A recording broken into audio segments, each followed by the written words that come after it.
Bien, y vamos a presentar a nuestros invitados. Primero a Miguel Ángel Forte, sociólogo, máster en Ciencias Sociales con mención en Ciencia Política en Flaxo. A Emilia Rollero, que va a contar su experiencia en primera persona, ahí la tenemos en pantalla. Y también a Pablo Resnick, que es médico psiquiatra. Voy a empezar con vos, Pablo. Hablamos de salud mental, hablamos de trastornos, de ansiedad. ¿Eso es un signo de estos tiempos o no es una caracterización de estos tiempos? No específicamente, digamos. Por ejemplo, los trastornos de ansiedad, trastornos de pánico, fobias y demás, tienen casi la misma prevalencia en distintos lugares del planeta. Lo cual habla de una característica genética de vulnerabilidad, de predisposición. Entonces, no es que solamente son estos tiempos. Estos tiempos pueden gatillar que aparezcan más, pero sobre todo las personas afectadas son personas que tienen una vulnerabilidad que viene en parte transmitida por los genes, y también hay una vulnerabilidad que se puede adquirir en la crianza, en lo que llamamos los eventos traumáticos tempranos, ocurridos antes de la adolescencia, si han ocurrido cuestiones muy duras como pérdida de padres, hogares caóticos, o alguna calamidad, digamos, sobre todo con padres que no pudieron filtrar bien. Los padres nos tienen que bajar, digamos, las cosas malas que nos pueden pasar y presentárnoslas de alguna manera que sean bancables. Cuando ellos mismos no están preparados, por ejemplo, bueno, en general están estos eventos traumáticos tempranos que dejan una marca de vulnerabilidad para hacer trastornos de ansiedad y afectivos, depresión en la adultez, aunque no tengan en la adultez esos eventos traumáticos tempranos. No sé si se entiende esto. Sí, pero yo te quiero introducir y después le quiero preguntar a nuestros otros invitados también por el factor pandemia, porque obviamente apenas arrancó la pandemia, todos decíamos, creo que a muchísimos argentinos y argentinas y otras personas de otros países, tengo problemas para dormir, había mucho de ansiedad ahí y empezó el consumo de ansiolíticos. Yo me pongo ahí en la lista de eso, ¿no? Sí, de que claro, no me podía dormir claro. con nada y me empecé a... Mirá, nosotros hicimos un estudio en nuestra institución, el Centro de Investigaciones Médicas en Ansiedad, a los meses de haber comenzado la pandemia, y el 55% de los entrevistados había tenido problemas de insomnio que no tenía antes de la pandemia, más de la mitad. Y después, con el correr del tiempo, cuando la pandemia y las restricciones, viste, porque al principio te decíamos esto va a durar 3 meses, 6 meses. Cuando esto se hizo largo y cuando después la primera hora apareció la segunda, como que la moral, viste, se te caía al piso, empezaron a aparecer las depresiones. O sea que sí, estamos con un brote de depresiones. Nosotros en nuestro equipo nos llegan pacientes que habían salido de alta hace 10 años y ahora llaman de nuevo. Es bastante desastroso y lo vamos a poder evaluar con el tiempo, lo que nos deja esta situación. Yo me anoto en el insomnio, estoy ahí. Yo también. ¿Quién duerme bien? Vos también, Sí. vos también. Sí. Le quiero preguntar a Emilia, a quien le agradezco, para que dé su testimonio en primera persona, ¿no? Más allá de analizar con nuestros invitados la situación, que me cuentes qué te pasó a vos. Hola, Diego. Bueno, a ver, obviamente que el tema de la pandemia acrecentó un cuadro que yo ya tenía, que es el trastorno de ansiedad. Yo lo tengo diagnosticado ya hace varios años. Empecé con alertas hace como 10, y empecé un tratamiento. Pero es cierto que la pandemia intensificó todo mucho más, porque uno está como conviviendo con muchas incertidumbres, no está en contacto con la gente que por ahí te hace de sostén cuando necesitas o cuando estás por tener una crisis, que en otro contexto sí lo tenés. Hasta la terapia la tenés que hacer por Zoom, que no es lo mismo. Entonces, todas esas cosas empiezan a sumarse, y en mi caso particularmente empecé a tener episodios de ansiedad un poco más severos, que también se vieron traducidos en un insomnio o en problemas para dormir, pero eso en realidad yo ya lo traía, solamente que se intensificó un poco más. El tema es más lo cotidiano, ¿no? El convivir el día a día con la ansiedad. Y yo siento una gran diferencia de lo que fue del 2020 para acá. Se me hizo mucho más difícil todo, realmente. A ver, yo te quiero preguntar a vos, Miguel Ángel, estamos mencionando cosas de adentro, cosas genéticas, la pandemia. ¿Le podemos agregar también para pensar un poco el modelo en el cual vivimos, Bueno, esta a mí me cultura parece que de la hay que empezar con el modelo. hay que comenzar con el modelo. Esto es, Byung-Chul Han caracteriza este capitalismo contemporáneo neoliberal como sociedad de rendimiento. Hay un proceso de autoexplotación que la vivimos como realización individual. Autoexplotación, me gusta ese contexto. Autoexplotación, es decir, el neoliberalismo descubrió que se rinde mucho mejor en el trabajo si se implota, si se deprime y si se pone ansioso. Es decir, la depresión sustituyó la revolución. Tremendo. Y eso no se agudiza con el home office y bueno, ese tipo eso de... se agudiza. A ver, no es que nosotros por el vértigo perdemos el sentido. Hemos perdido el sentido y corremos porque no tenemos sentido. Es decir, hemos perdido la noción de tiempo. Exacto. No perdemos tiempo, es el tiempo que nos pierde a nosotros. ¿Por qué? Porque en vez de cuando te pasa algo, sos un fracasado. La vez pasada se vio perfectamente lo que es la sociedad de rendimiento en Showmatch. La bailarina decía que se había dormido en la ruta porque duerme 3 horas por día para ir a bailar bailando.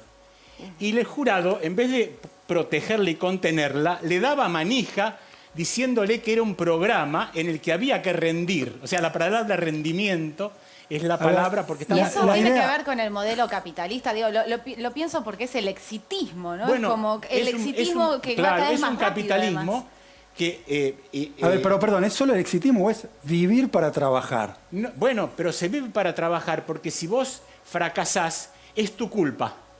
Entonces, como es tu culpa, vas al ansiolítico o vas al psicólogo del ponte la gorra y sal. Si es que tenés la suerte de acceder a eso, porque yo digo, en esta sociedad capitalista y exitista, Porque la mitad de los argentinos son pobres. Estás obligada a ser No tenés- feliz en esta sociedad.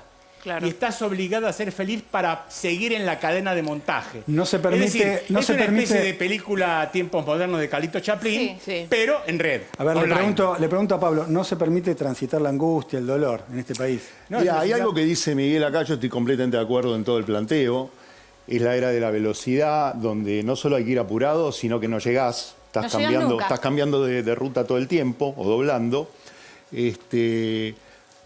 Tenemos un sistema de rendimiento, absolutamente. Hoy se vive de prepo y se duerme apurado, Te como digo, el tango, ¿no? Se duerme te digo, yo tengo pacientes que a veces vienen y yo los tengo que medicar, supuestamente debería, para que puedan seguir rindiendo, para que los puedan seguir maltratando los jefes, para que los puedan seguir presionando con más horas de trabajo que las que tienen. Entonces vos como médico, como psiquiatra, te ves frente a una situación que yo les digo, mirá, yo no te puedo anestesiar para que vos no te angusties en un trabajo que es malísima las Es condiciones de anestesiar, trabajo. básicamente, lo que estás diciendo.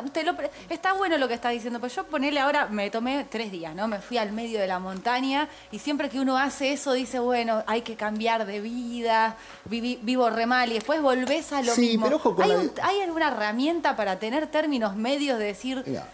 Porque si no vamos del blanco al negro. No, claro, pero primero vuelvo a lo Es que lo que sociológico. No se puede, Pero él no decía podés que hay percibir, una- Catalina, que hay que el per- problema tuyo es un problema del otro trabajador que tenés al lado. Es el mismo problema. No Sí. podemos generar proyectos Pero el tema es que no colectivos de tenés más transformación. el trabajador al lado, Miguel. No, ¿No es lo que tenés te un estoy problema también de además de pérdida de tiempo, de pérdida de espacio? Precisamente lo que trato de señalar es que vos al implotar, al sentirte fracasado, al sentir que vos no lográs, no podés lograr que al otro le está pasando lo mismo para un proyecto colectivo de transformación. Este es el punto. Porque vos sos el fracasado o la fracasada. Esto se logró, esto es un proceso que viene más o menos, yo calculo, del año 90, que fue la gran Sí. transformación del mundo, cuando todos nos convertimos en empresarios que facturábamos. ¿Se acuerdan? Que el invento de Caballo decía, ahora sos un empresario, y creímos en eso. Les hago una pregunta, porque el otro día Milce Pizarro en un programa de radio hacía un informe muy interesante contando que mucha gente le da vergüenza decir que toma, por ejemplo, ansiolíticos. Usted puede decir que toma un remedio para el colesterol, para el dolor de muelas, pero no cuando tiene que tomar un ansiolítico, que eso da vergüenza. Le quiero preguntar a Emilia si le pasó esto, si el hecho de tomar algún tipo de medicamento vinculado a la salud mental en algún momento le da vergüenza hacerlo público.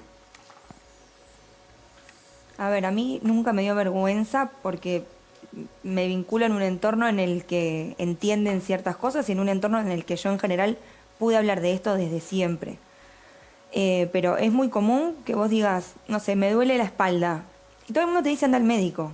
Pero cuando decís que tenés ansiedad o que estás deprimido, la gente te dice, bueno, pero metele garra, no sé, salí a correr, haz ejercicio, haz yoga. Como que... Y ahí te quedás como que se te cierra el espacio y algo que mencionaban ustedes de, bueno, que uno siempre tiene que rendir, pero también al no poder visibilizarlo, se hace muy difícil después el convivir también con un trastorno que implique la salud mental, porque vos no podés decir, mira, yo llego hasta acá porque más no puedo. Nunca podés poner ese límite. ¿Por qué? Porque hay 1000 preconceptos, hay tabúes sobre el tema, entonces a mí particularmente nunca me pasó tener que esconderme para tomar medicación, pero así me pasó de estar tomando, no sé, clonazepam y que me digan, ay, pero tan joven, sí. ¿Qué vas a hacer cuando tengas 50 si tenés 25 y estás tomando? Nada, yo lo hacía obviamente seguida por psiquiatra, estaba haciendo terapia, o sea, yo nunca me automediqué, siempre lo hice con un equipo que me seguía y me trataba, pero la gente, viste, es como, yo estoy tratando de estar mejor y te están juzgando eso de que estás tomando es un tema algo, tabú. Entonces, ¿qué vas a hacer cuando seas más grande? Exacto, pero si alguien toma T4 no le dicen nada, entonces bueno, ahí va. es como A ver, muy Pablo, difícil sí. también. A ver, porque Emilia, mirá, vamos a escuchar la a- gente te mira así. Pablo está pidiendo pista, viene señalando hace rato. ¿Qué Emilia, querías ponés decir? el ejemplo de T4. Yo le digo a mis pacientes... Para, contá que es T4, porque no todo el Sí, mundo no, sabe. yo iba a T4 es preguntar qué era levotiroxina, T4. claro, es un medicamento de reemplazo de hormona tiroidea, Sí. que la gente que tiene un hipotiroidismo, o sea, una deficiencia en la secreción de la hormona tiroidea, lo tiene que tomar para que su cuerpo funcione normalmente, ¿sí? Sí. Porque la tiroides cuando está baja estás lento, hasta puede confundirse con una depresión. Esto que cuenta ella, que dice ella, me parece perfecto y viene a cuento porque yo lo hablo en el consultorio todos los días. Cuando vos encontrás un paciente que tiene vulnerabilidad, quiero aclararles y aprovechar este espacio para ir taladrando ese tabú, ¿no? La mayoría de las personas que tienen depresiones o trastornos de ansiedad de manera recurrente a lo largo de la vida, y a pesar de los tratamientos y todo, la gran mayoría tiene una vulnerabilidad biológica o de eventos traumáticos tempranos. ¿Esto qué quiere decir? Que el aparatito de regulación de la ansiedad y del ánimo no le funciona tan bien como al vecino. Por ahí le funciona mejor que al del vecino del otro lado, digamos. Para esas personas, como pone el ejemplo Emilia, y yo se lo digo a mis pacientes, para vos tomar este medicamento es lo mismo que para alguien que tiene hipotiroidismo tomar la T4. Nadie va a decir, pero vos vas a estar bien tomando un antihipertensivo, arreglate la presión vos solo. Bueno, entérense de que las cuestiones anímicas y de la psiquis no están en una bolsita de aire ahí perdida. Tienen que ver también con los órganos, tienen que ver con circuitos. Y también puede ser que uno haga, por supuesto, una depresión o un trastorno de ansiedad sin tener vulnerabilidad biológica. Ahora, Pablo... Perdóname que termino esto, pero te tiene que pasar algo muy feo. Te pasó algo muy fuerte, vos por ahí no tenés vulnerabilidad, o sea, ni tu mamá, ni tus abuelos, ni tu papá, en tu familia no corre eso. Pero te quedaste sin laburo, te dejó tu pareja y la haces, pero ¿sabes qué? No la volvés a hacer al año siguiente. Quizás no la haces más. Entonces, son condiciones médicas también. Entiendo que es más difícil para la gente, porque ahí se mezcla todo, no, pero vos podés estar mal por otra cosa. Si vos tenés hipotiroidismo, tenés hipotiroidismo. Y los que por el pasillo les dicen que no tomen la medicación, no están junto al paciente cuando ella, Emilia, estaba tan mal que no podía salir a la calle, que se asustaba. Y muy alegremente les dicen, no tomes nada. Y tenemos un problema. Pero Pablo, más allá de esto puntual, de esto puntualmente médico, hay algo que aparece acá, me parece sumamente interesante, y es que, primero, lo que estamos observando en pandemia, en realidad la pandemia, como en tantas otras cosas, agudiza cosas que ya nos pasaban. Pero seguimos hablando de la pandemia, es decir, cuesta mucho vincular con que todo estaba bastante mal antes de la pandemia y ahora emerge. Y segundo, si es un tema de modelo y cómo vivimos, de alguna manera la salud mental es un problema político y no se aborda como un problema político. Totalmente. Acá hay un montón de cosas para discutir, son hermosas, fascinado, ¿no? Sí, nos quedamos toda la noche. Maravilloso. Varias cosas. En principio, nosotros estábamos viviendo en plena sociedad neuronal y nos estalló una sociedad viral adentro de la sociedad neuronal. O sea, las patologías que señala acá el compañero respecto del punto de vista médico, con el cual yo no puedo intervenir ahí, se agregó el componente viral. O sea, la muerte en la calle es un estímulo para la psiquis muy grande. Es una especie de... El cuadro del Bosco, de Bruegel, esos cuadros de la peste negra. Bueno, imagínate el cuadro de la peste negra hoy. Claro, pues estamos conviviendo Entonces, con la muerte. gente tiene que salir a la calle a sabiendas que se puede morir. Claro. Entonces, eso genera una cuota de está estrés naturalizada enorme. la Por eso muerte, que además. había días que nos sentíamos agotados, no sabíamos por qué. Era por el estrés que te produce el saber que la muerte está en el almacén. Hace 2 años que estamos bajo estrés. Claro. Y nos vamos a dar cuenta, y nos Pero- parece que ya pero- no, pero pero nos en un vamos a dar fo- cuenta cuando pero esto en un termine. fondo que nos La costaba- mochila que Claro. tenemos naturalizada desde hace 2 años. Claro, pero en un fondo que nos costaba, que nos cuesta todavía diagnosticar respecto de cómo veníamos viviendo. Mira, Exacto, lo que vos porque- decías, perdón, lo que vos decías de lo político y de lo social, esto es así. Y ojo, porque vos decías blanco y negro, Sí, Cata. sí, que no, Ojo. ya sé que está mal, hay Sí, que pero navegar es en una el gris, me trampa, dice mi porque eso psicóloga. de que capitalismo, y cuando vos le decís esto es el capitalismo que te obliga a una cuestión de rendimiento, a ser gerente de uno mismo, como decías vos. Del exitismo. Pero no quiere decir que entonces vos le decís esto a alguien y te dice, entonces vos sos comunista. No, hermano, el comunismo está perimido. No, Un claro. capitalismo social, un capitalismo que no sea cruel, que tenga en cuenta a la gente, De la empatía, que, pero... que lo- haya menos pobres, que haya empatía. Decían que la pandemia iba a mejorar Sí, todo lo al ser contrario. humano y fue Sucede todo lo todo lo contrario. contrario. Perdón, Sí. Pablo y Miguel, en algún momento mencionaron todo rápido. ¿Cómo, perdón? Todo rápido. Sí. Esta moda de vivir todo rápido. Alguien mencionaba, ¿no? Hasta el WhatsApp vos podés acelerar la velocidad para escuchar rápido Sí. lo que te dicen y perder menos tiempo. Sí. ¿Cuánto incide Es que- en esto que nos está pasando? Es que, bueno, lo que pasa es que eso te sucede, ese vértigo, te sucede porque has perdido sentido. No es que corres porque corres porque no sabes por qué corres. Mira, Chomsky dice una cosa Pero no muy... tiene que ver con un modelo de producción. Todo Absolutamente. rápido para producir más y más y más. Imagínate que el 1% de la población de la Tierra se lleva prácticamente todo. Claro. Cada vez hay más riqueza y mayor... Ya se está privatizando la Luna y Marte. Sí. No, se pero está es que está bien privatizando eso la que Luna y decís, Marte. porque si no... Ya están por contaminarla la Luna y Marte. Esto, si no, es la ley de la selva. Lo de la velocidad, yo tengo un libro, yo traje algunos, ya que tocábamos el tema, después si los quieren ver, libros que escribimos en nuestra institución, que escribí yo.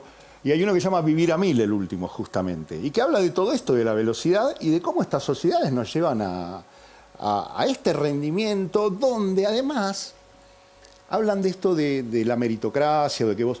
No todos tenemos que ser superhéroes, no todos tenemos que poder poner un emprendimiento. No, porque no Si hay vos igual laburás es que además 8 en horas este o país 6 no se horas, puede, tenés Pablo. derecho a vivir dignamente, Tal deberías cual. tener. Sí, pero no se puede porque estamos en un país donde la mitad del Sí, país son es pobres. pobre y más de la mitad de los pibes y pibas son pobres. Entonces, Y yo también lamentablemente quería preguntar sí, por eso, lamentablemente ¿no? Porque sí. estamos en esa sociedad también. Claro. Entonces, cuando uno piensa Es una- en el es éxito y una en la forma de sociedad- vivir, Es una sociedad que reproduce la desigualdad.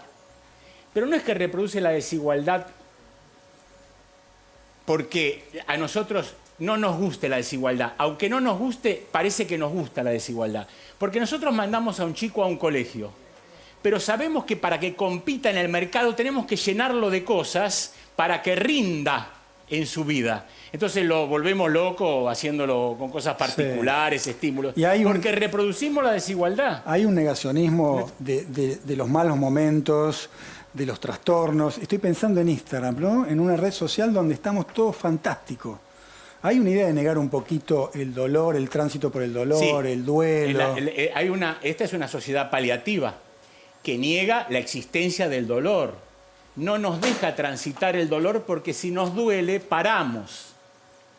Si algo nos duele psíquicamente o corporalmente, paramos. Nietzsche escribió muchísimo sobre esto, la problemática del dolor y la relación del dolor con la filosofía y con la profundidad del alma, en última instancia. Si no te duele, no ves nada. Bueno, Entonces no hay que ver nada. Es decir, es no muy- es que te duela y... Entonces ponete la pastilla para que no te duela y anda a la cadena de montaje. es muy gráfico y descuidado, quizá ahora no lo hacemos más, pero hasta la pandemia teníamos fiebre o estábamos resfriados, íbamos a trabajar igual porque creíamos que así éramos mejores trabajadores y trabajadoras, digamos, ¿no? sí. No, sí. Pero además la sociedad, la política es paliativa también. Porque si vos ves las campañas políticas de ahora, son campañas políticas que niegan la existencia de la pandemia. Totalmente, De totalmente. izquierda a derecha. Totalmente. Y Se juegan para ver quién es más presencialista que el otro. no, y además... Hay presencialismo de izquierda, de centro y de derecha. Bueno, hay que Y anunciar me una gusta buena esto que noticia, vos sí. estás diciendo, pero otra vez lo decíamos con Diego en la apertura del programa, que es una campaña que le falta corazón y empatía, porque parece como que se olvidaron que se murieron más de 100.000 personas. Absolutamente. No está solo eso. Absolutamente se de acuerdo olvidaron, contigo. lo están aprovechando. La pandemia nos puso en una situación de sábana corta. Si te tapás la cara, se te destapan los pies. Si querés más presencialidad, vas a tener más contagios. Si tenés más contagios, menos presencialidad, la gente que no se la banca más. Pero es una sábana corta que es ideal para la chicana política desde ambos lados, ¿no? Bien. Pablo, complicado el asunto. a Pablo, a Miguel y a Emilia por su valioso testimonio. Gracias por estar. Por ahí es un gracias primer a ti. capítulo, por ahí los convocamos de nuevo, nos quedó un poquito corto. Me encantaría. No, no queremos hacer sesiones de terapia en vivo. Fue una buena introducción. Me encantaría. Gracias. ¿Querés mostrar el libro primero? Sí, Ya que, sí, ya que estamos hablando. Ya que lo querés chiviar por acá, dale. Este es un libro de ansiedad, estrés, pánico y fobias. Sí. Este es Mi cabeza no para, que todos tienen que ver con esto, con esta patología Bien. que estamos tratando hoy. Te ¿Y compro el todo. tercero? El tercero es de TOC. Se los voy a dejar por si quieren que hagamos un Caruso programa. tiene ahí Sí. bastante. Y el otro Vivir a Mil no lo tengo porque ese ni yo tengo un ejemplar Bueno, que muchas es el último. gracias. Sí, gracias a los tres por estar. Muchas gracias.